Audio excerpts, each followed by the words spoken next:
একজন বন্দী যার কোনো নাম নেই, জন্ম নেই, অতীত নেই, সে হঠাৎ জেলে ঢুকে জানায় আমি 50 বছর আগে ঘটে যাওয়া এক খুনের খুনি।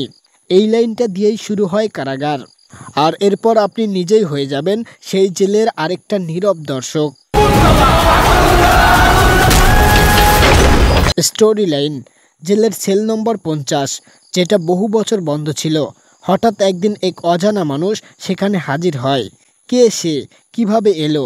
সত্যিই কি সে খুনি, নাকি সবকিছু এক সূক্ষ্ম প্ল্যানের অংশ?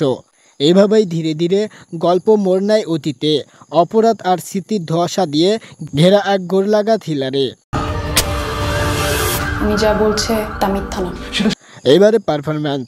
চঞ্চল চৌধুরী এমন এক পারফরম্যান্স দিয়েছেন যা শুধু অভিনয় না, রক্ত মাংসের ভেতরের আর্তনাদ। ইন্তেখাব দিনার, পার্থা বারোয়া, তাসনিয়া ফারিন সবাই তাদের চরিত্রকে বাস্তবে তুলে এনেছেন। ওনার কথা বিশ্বাস করা বন্ধ করেন, 250 বছর ধরে বেঁচে আছে। সুনির্মিত, সংবেদনশীল, ভয়ঙ্কর রকম সত্য।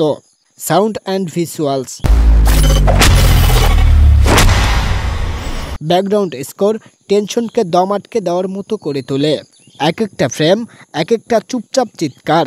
সিনেমাটোগ্রাফি আর কালার টোন পুরো সিরিজকে ঢেকে রেখেছে এক ঘোলাটে রহস্যে।